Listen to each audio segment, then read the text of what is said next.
What is mobility? It's the most important aspect of a functional human being. With our office jobs, we're chained on a desk for 9 hours. Our neck tightness causes headaches and makes us nervous.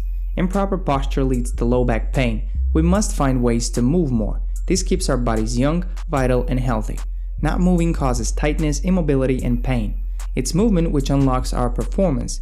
Improving mobility enhances our squat. We can squat deeper, jump higher, and run faster.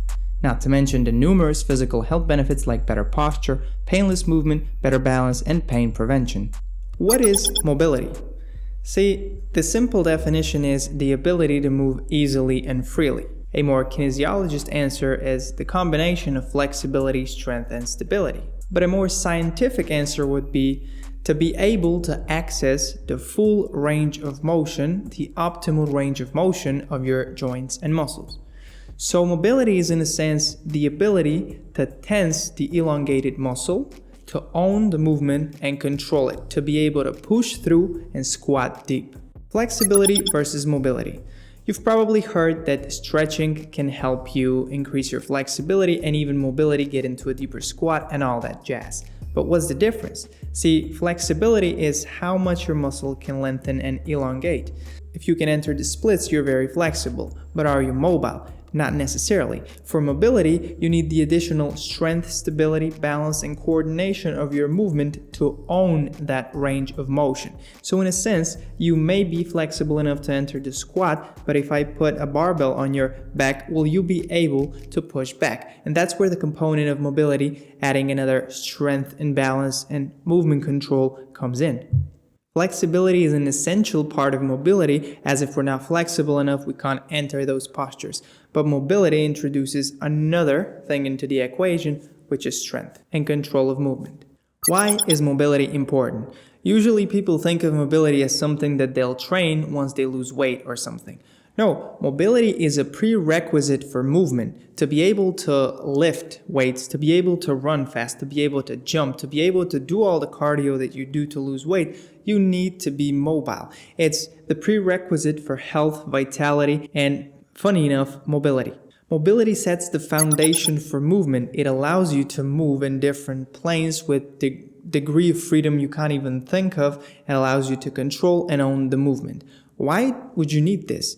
Because at some point you're going to want to lift your kids up. You're going to want to open a heavy door. When the bus stops, you need to have stable and strong enough core to not fall over. When you go to the toilet, when you're 100 years old, you want to be independent.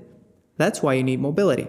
Now, this lack of movement pandemic that occurs with all of us sitting on the desk and chairs and tied down causes this immobility because you literally need to move to become more mobile. Your body isn't just going to give you mobility, you have to require it. And you do so by squatting, by jumping, by stretching, etc. Mobility means the ability to move freely. Mobility equals movement. To be able to move, you need to move. It's through movement that the body adapts. If you lift, you'll be stronger. If you stretch, you'll be more flexible. If you do compound lifts and mobility, it'll translate to becoming a more functional human. It's about moving more, exploring different movement patterns, and feeling the body. It's conscious movement we seek, it's proprioception we train, it's the mind-body connection we explore to unlock the full movement potential of our bodies. It's not just a gym thing, we should move all the time. Stand up on your desk, take the stairs, do a couple of squats, take a hike, etc. When it comes to the benefits of mobility, one of the biggest one is increasing the functional range of motion. And this is a very simple way of saying it improves all of this flexibility, strength, mobility of your muscles and joints so that you can access more movement in a freer way. This translates to better movement fluidity, better movement efficiency as you store and produce more elastic energy, so it allows you to jump higher, run faster, and all these good things. Plus, it reduces muscle tension and stiffness. This is what allows you to enter a deep squat and own it. This is what allows you to extend your hands overhead. It's what allows you to rotate the spine without any pain. It's basically making you more mobile, fluid, and free mover. Being functional relies on multiple physical abilities. You need to combine flexibility, mobility, strength, and stability in a deep position. You must own the posture and control the movement. Not only do movements in full range of motion result in a better muscle growth and hypertrophy, but lower muscle strength and range of motion causes locomotion limitations, leading to poor functionality.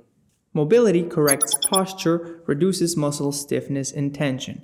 Most of us sitting at our desks working on an office job, typing on a computer, we're in a kyphotic stance which shortens and makes all of these neck and trap muscles tight. We actually need to work on our mobility, especially shoulder mobility and lower back strength, to be able to pull this down.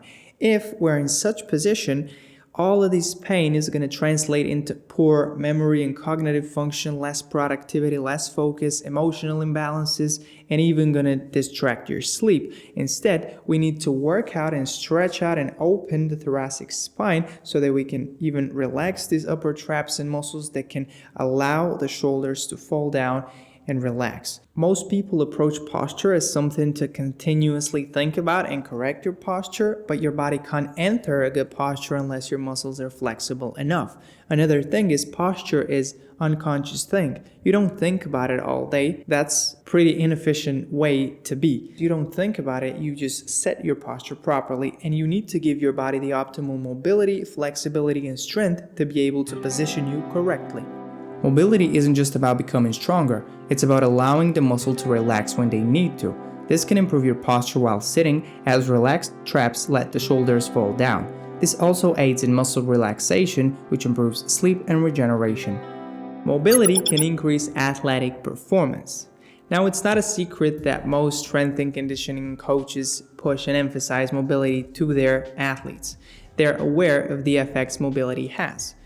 Mobility training can increase your strength. It is going to allow you to push into a deeper squat. It is going to allow you to lift more, heavier deadlift. It is going to allow you to rotate your spine painlessly. It improves movement fluidity and efficiency.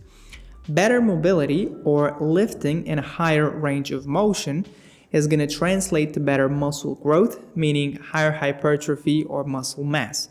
It is going to make your body more effective at developing strength, as it puts the muscle in a more correct position to exert more effort. Also, in terms of muscle recovery, mobility does wonders because it stimulates that nourishment of blood flow, oxygen, and nutrients that the muscle need.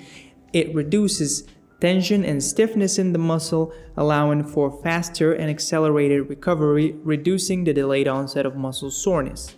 Mobility training lets you use a full range of motion. It makes moving more efficient due to your ability to store more elastic energy. In performance terms, this means longer strides, deeper jump, and a heavier deadlift. Functional training, which incorporates compound movements, improves dynamic agility, balance, and aerobic performance more than the traditional training.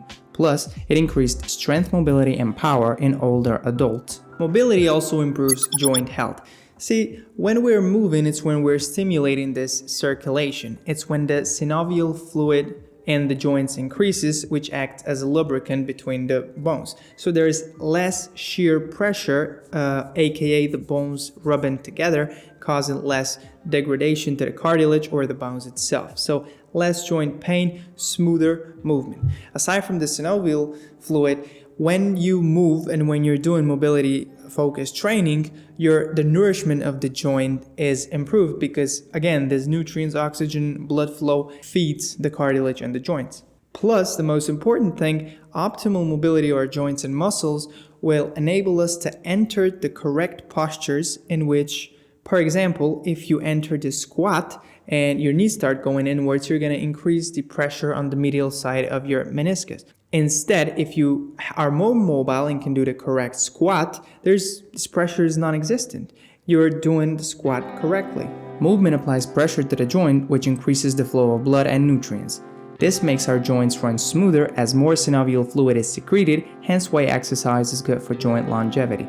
In terms of injury and pain prevention, mobility can do wonders. First is the similar thing as we've said before. It's going to allow you to enter a correct posture, which is going to reduce that shear pressure and degradation on the joints. Okay? Second is you're more efficient when you're mobile. When you're mobile, to build the same amount of muscle, you're going to need less effort and less weight. And lower load means lower pressure on the joints. The more the muscle can take, the less the joint will.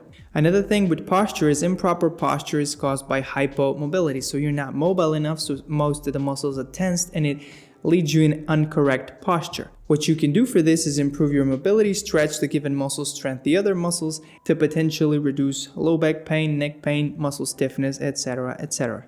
Most of the low back pain during an anterior pelvic tilt, for example, is caused due to poor hip mobility. Plus, higher mobility reduces muscle stiffness, tension, and improves circulation, which is great for pain prevention. Low strength and stability or improper joint positioning is where injuries originate from. Mobility training combats both of these. In 123 active adults, low-quality movement patterns led to a 7x increased risk of injury. That tells you a lot. For the outro, I just want to emphasize why mobility training is amazing. So if you now go and do a 15 or 40-minute mobility targeted session, you're immediately going to feel how there's higher fluidity in the spine, your joints run smoother, you can squat deeper, push overhead, and all this stuff acutely improves, which is why one of the best ways is to use it as a 15-minute pre-workout routine. Now, for those who are more advanced and want to really focus on mobility, 2 to 3 45-minute sessions on a weekly basis will do the trick to unlock your hips, your shoulders, move with more fluidity, less pain. The second thing why mobility is great is after you gain the mobility you need, you only will need to do the exercises that promote it without having to do a full mobility routine. So if you're working on hip mobility and now you can squat ass to grass, which they like to call it, now you only need to really do and push through the squat during your muscle building routine instead of doing all the hip flowy movements you did before to maintain it. That's around it for this video. Check out the full blog at vitalsen.com. This is a more in-depth review, science, research, blah, blah, blah, blah, blah. And then there's my top 8 hip mobility exercises if you're interested for that. And oh, almost forgot. I'm creating a 15-minute perfect mobility routine. So if you're interested for that, subscribe, stay tuned, click the bell notification icon, and I guess I'll check you in the next one. Bye.